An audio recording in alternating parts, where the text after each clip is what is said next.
Hello everyone, welcome to Fun with Guns. Today I'm going to be talking about the Israeli Mauser.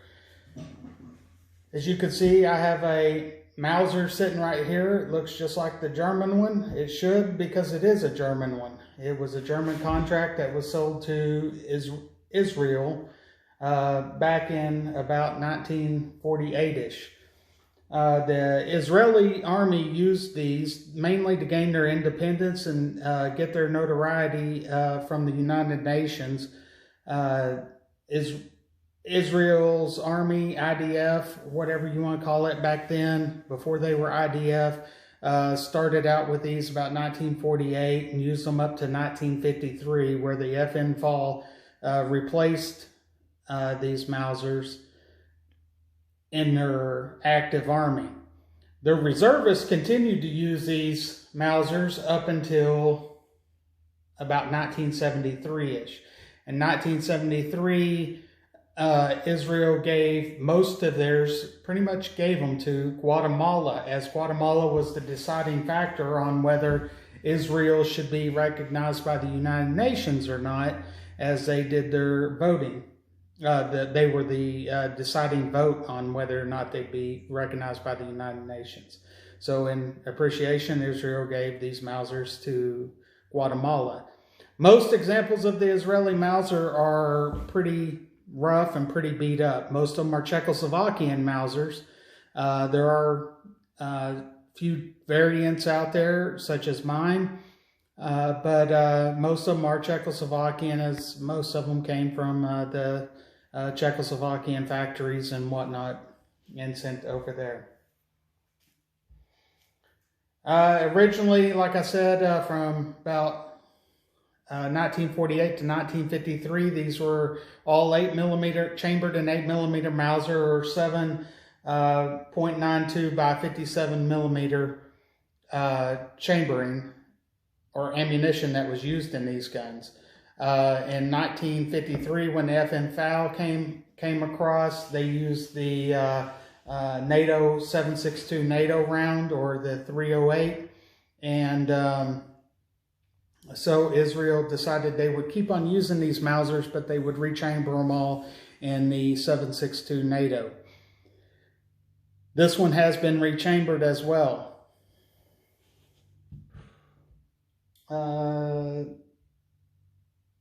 When the rifles were remanufactured in 1953, they pretty much stripped them all down, as a lot of them were all beat up, beat to hell from the combat and everything that they were used in over the period of time.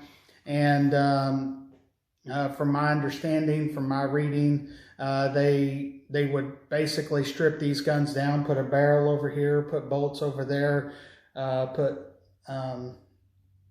just the stocks over here and everything else in different piles, and then piece together what looked good and everything else. They say it's pretty hard to find a receiver and bolt to match out of the bunch. My bolt and receiver does match, they said, but the rest of it, you're not going to find matching, period. Also, they replaced the front sight post on them, and they put these crazy little ladder sights on them in order to shoot, well, not ladder sights, but raising sights. They also replaced the magazine well on the bottom of them to hold the 7.62 NATOs, and they changed up the trigger guard. And in most cases, they replaced the stocks, but this one they didn't, as the stock was probably still pretty good then. As you can see, this one has burnt into the bottom 7.62 to identify that it is a 7.62 round. Also, on top of the receiver, they inscribed 7.62 on it in order to signify that it is a 7.62 NATO gun now, as opposed to the 8mm that they were shooting. Waffen marks, or Waffenamt marks, markings on the gun, I guess a myth, legend, or whatever you want to call it, is that the Israelis removed all the Waffen amps all over the gun and replaced them with the Star of David and other things of that nature. It's said that sometimes they would put the Star of David over the Waffen amp or various other things. I don't know how true any of that is. This gun right here still has 4 Waffen amps on it. I kind of think that they just kind of ignored it and went on about their business and used them for combat. Now, my Israeli Mauser, like I said, it is chambered in 7.62. It has been rechambered. It does have the Israeli upgrades: the sight, the trigger guard, the magazine well. It looks like the stock. The stock is real nice, clean, and you can see the grains or whatever in the wood very well. You can see where they plugged up where the bolt tool was, and some of the bands look like they've been replaced and other things of that nature on this gun has been done. This one still, like I said, has 4 Waffen amps on it. It has 1 on this side right here. It has 3 on the opposite side of the gun, if you can see them. And then it has 1 on the stock right up in front of the magazine well. The sling for mine is an Israeli sling. They did use the German slings as long as they could use the German slings until they rotted or got torn up or whatever, but they made their own replacements, and that's where it comes from. This gun right here was made in it's marked S42 or the Odern, whatever town in Germany that is. I don't have my glasses on, I couldn't tell you, but that's where this gun was made, and it was also made in 1936. It does have a Star of David on the left-hand side of the receiver up at the top. Now, this was my pawn shop find. I paid $360 this year for this gun at the pawn shop. I've seen the Czechoslovakian Israeli Mausers all over the internet for $800 or $900. I don't know if the price varies for,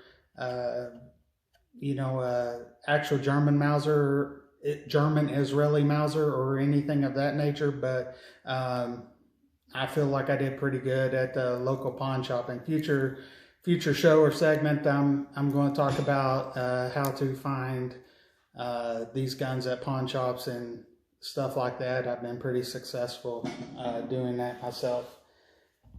Other than that, let's go shoot the gun and see how it shoots. Hey, welcome back everyone. We're down here at the range. We're going to shoot this Israeli Mauser.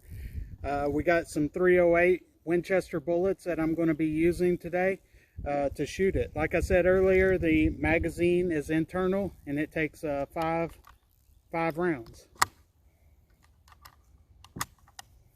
You can use stripper clips on these. I don't have any. There's also a hood that you can put over the front sight.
That's it. Like I said, it's a fun little gun to shoot, fun gun to collect, and a fun gun to have overall.